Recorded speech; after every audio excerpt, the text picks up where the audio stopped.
Wassalatu wassalamu ala asrofil anbiya'i wal mursalin wa ala alihi wa sahbihi ajma'in.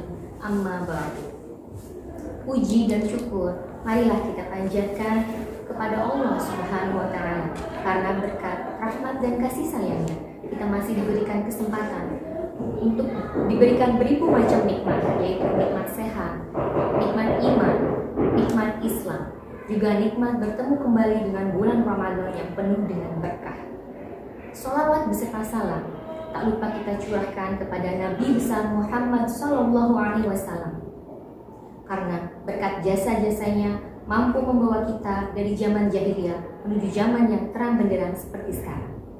Sahabat Oase, pernahkah kalian mendengar bahwa bulan Ramadan merupakan bulan kesehatan?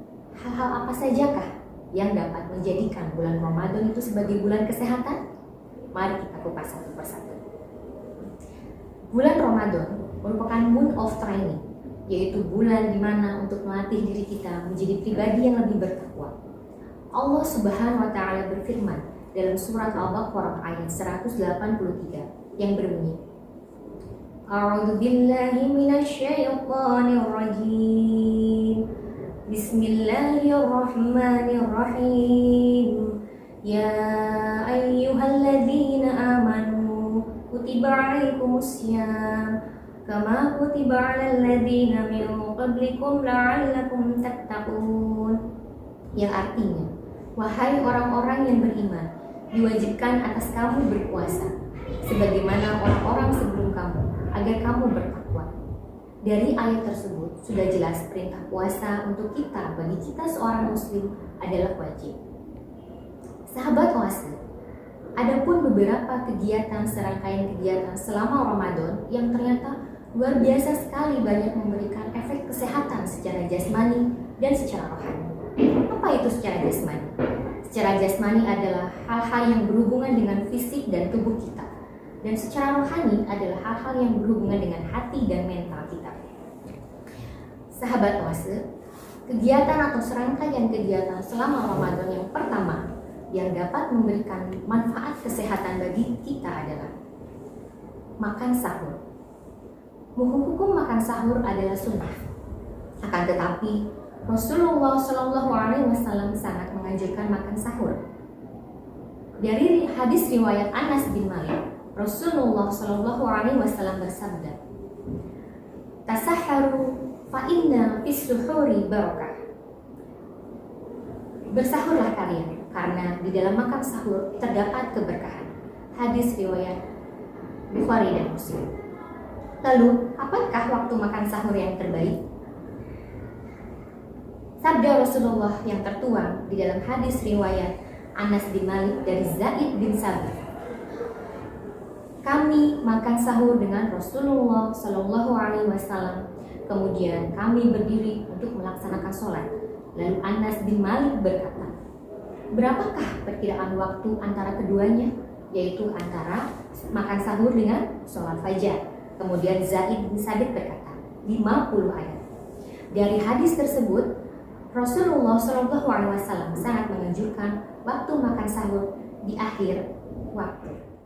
Sahabat Oase, adapun beberapa manfaat makan sahur untuk kesehatan, di antaranya adalah makan sahur itu sebagai sumber energi bagi tubuh kita.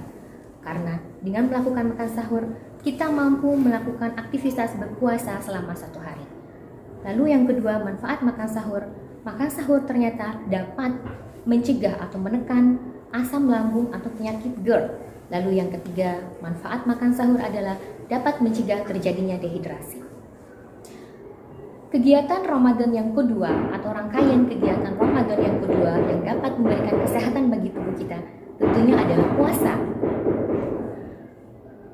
Dari riwayat Abu Hurairah yang dinukilkan oleh Imam At-Tabrani, potongan hadis Rasulullah SAW yang berbunyi, "Sumu tasuh, berpuasalah kalian, maka kalian akan sehat." Selain dari hadis tersebut yang menjelaskan bahwa ternyata puasa dapat memberikan kesehatan bagi kita, terdapat beberapa penelitian yang menyebutkan bahwa puasa banyak sekali manfaatnya bagi tubuh kita. Di antaranya, yang pertama, dari Jamal Muhammad Az-Zakir dalam sebuah bukunya Sehat dalam Beribadah. Beliau menyebutkan, hal yang paling membahayakan bagi tubuh kita sehari-hari adalah mengendapnya zat racun di dalam tubuh kita.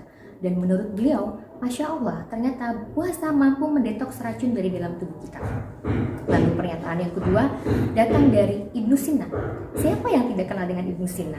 Beliau adalah seorang filosof dan dokter termasyhur pada zamannya. Beliau mengatakan bahwa beliau menganjurkan bahwa untuk pasien-pasiennya dengan penyakit tertentu untuk berpuasa selama 3 minggu. Menurut beliau bahwa puasa itu mampu sebagai sarana efektif untuk mengeluarkan atau melepaskan mikroorganisme di dalam tubuh. Lalu yang ketiga, pernyataan dari Shelton. Shelton juga ternyata memberikan penjelasan tentang beberapa manfaat puasa. Beliau menjelaskan bahwa puasa dapat melancarkan proses pencernaan. Selain itu, puasa juga sebagai bentuk relaksasi agar dapat melakukan perbaikan terhadap kerusakan yang terjadi di dalam tubuh kita. Lalu, bagaimanakah puasa yang sehat itu? Kita harus tahu tentunya seperti apa puasa yang sehat itu. Baik, puasa yang sehat itu adalah yang pertama, Rasulullah SAW sangat melarang kita melakukan puasa wisyal. Apa itu puasa wisyal? Puasa wisyal adalah menyambungkan 2 puasa tanpa adanya berbuka di antaranya. Atau dapat kita perjelas bahwa puasa wisyal adalah 2 hari kita melakukan berpuasa tanpa adanya berbuka di antaranya. Yang kedua, puasa yang baik bagi kesehatan adalah puasa yang diawali dengan sahur dan menyegerakan berbuka. Tadi sudah saya jelaskan bahwa ternyata di dalam makan sahur banyak sekali manfaat kesehatan untuk tubuh kita. Lalu yang ketiga, puasa yang bagaimana?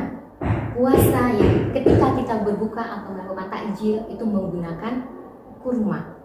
Rasulullah dahulu juga melakukan hal seperti itu, menyarankan kita untuk berbuka dengan menggunakan buah kurma. Akan tetapi kita hanya tahu bahwa Rasulullah makan kurma saat itu. Menurut Dr. Zainul Akbar, Rasulullah saat ketika itu melakukan berbuka puasa menggunakan kurma dan beliau melanjutkan dengan makan buah semangka. Artinya apa? Artinya di sini menurut Dr. Zainul Akbar bahwa kurma, kandungan kurma, zat besi yang dalam kurma itu akan bekerja dengan baik setelah bertemu dengan vitamin C. Ini merupakan satu pengetahuan baru bagi kita bahwa ternyata ketika kita berbuka tidak hanya menggunakan atau memakan buah kurma saja, akan tetapi lebih baiknya, alangkah lebih baiknya setelah memakan buah kurma kita mengkonsumsi buah yang mengandung vitamin C. Yang ketiga, puasa yang sehat adalah puasa yang tetap menjaga cairan tubuhnya dengan baik. Seperti kita ketahui bahwa kandungan di dalam tubuh kita lebih dari 70% adalah air. Lalu bagaimana cara kita untuk menjaga cairan tubuh kita agar tetap terpenuhi selama kita berpuasa? 8 gelas air 1 hari itu harus kita konsumsi dengan waktu-waktu. Yang pertama, 1 gelas ketika kita bangun tidur. Lalu yang kedua, 1 gelas ketika kita setelah melakukan makan sahur. Yang ketiga, 1 gelas ketika kita berbuka. 1 gelas juga ketika kita sudah makan. Ketika berbuka kita makan 1 gelas. Lalu yang kelima, ketika kita akan melakukan sholat maghrib. Yang keenam, ketika kita setelah melakukan sholat maghrib. Yang ketujuh, ketika kita selesai sholat tarawih. Dan yang kedelapan, yaitu ketika kita hendak pergi tidur. Dengan waktu-waktu tersebut, 1 hari walaupun kita berpuasa, kita mampu mencukupi cairan tubuh kita. Lalu kegiatan yang ketiga, kegiatan rangkaian Ramadan yang dapat memberikan kesehatan adalah tentunya sholat tarawih. Sholat tarawih merupakan sholat sunnah yang jumlah rakaatnya sangat banyak. Sudah kita ketahui bahwa sholat tarawih itu adalah gerakan-gerakan dari mulai takbir, lalu kita ruku, sujud, sampai tahiyat akhir. Hal tersebut adalah menggunakan gerakan-gerakan persendian. Untuk itulah kenapa sholat tarawih itu ternyata memberikan efek kesehatan bagi persendian kita. Lalu yang kedua, manfaat sholat tarawih ternyata sholat tarawih dapat menurunkan kadar gula dan menurunkan kalori dari dalam tubuh kita. Kenapa hal itu terjadi? Ketika kita berbuka puasa, sahabat puasa, kita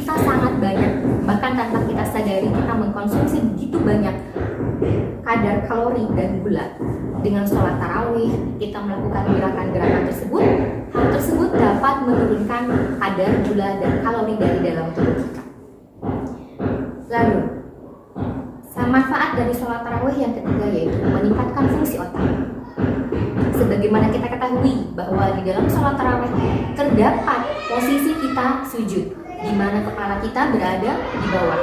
Hal tersebut akan membuat aliran darah ke dalam kepala kita atau ke dalam otak kita lebih lancar.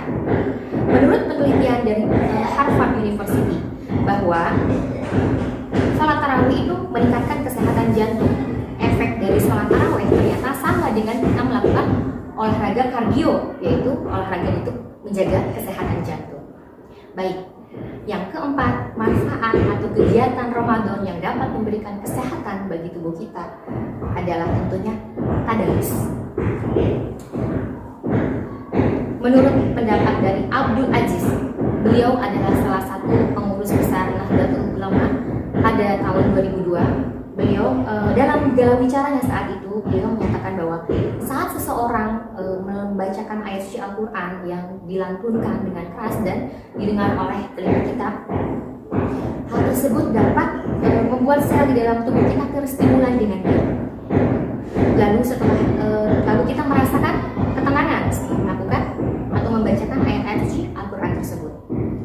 Tadarus juga membuat psikologi di dalam tubuh kita tenang. Dengan kita menjadi tenang, lalu apa yang terjadi? Tubuh kita akan menghasilkan hormon endorfin yang ternyata Masya Allah sekali hormon endorfin tersebut tidak dapat kita ciptakan dari luar, tetapi hormon endorfin tersebut hanya dapat kita ciptakan dari dalam tubuh kita sendiri. Melalui apa? Melalui ketenangan tadi. Dengan kita mempunyai banyak hormon endorfin dari dalam tubuh kita, yang manfaat hormon endorfin itu sendiri ternyata mengobati dan mencegah tubuhnya sel-sel kanker. Jadi Masya Allah luar biasa sekali manfaat tadarus bagi tubuh kita ya sahabat puasa. Untuk itu selama kita di bulan Ramadan, mudah-mudahan Allah memberikan kesehatan bagi kita baik secara jasmani dan rohani. Lalu Allah juga memberikan beribu setelah kita mendapatkan banyak sekali pahala, kita juga dapat merasakan efek kesehatan dari dalam tubuh kita. Sekian yang bisa saya sampaikan, kurang lebihnya mohon maaf. Kepada Allah saya mohon ampun. Wabillahi taufiq wal hidayah. Wassalamualaikum warahmatullahi wabarakatuh.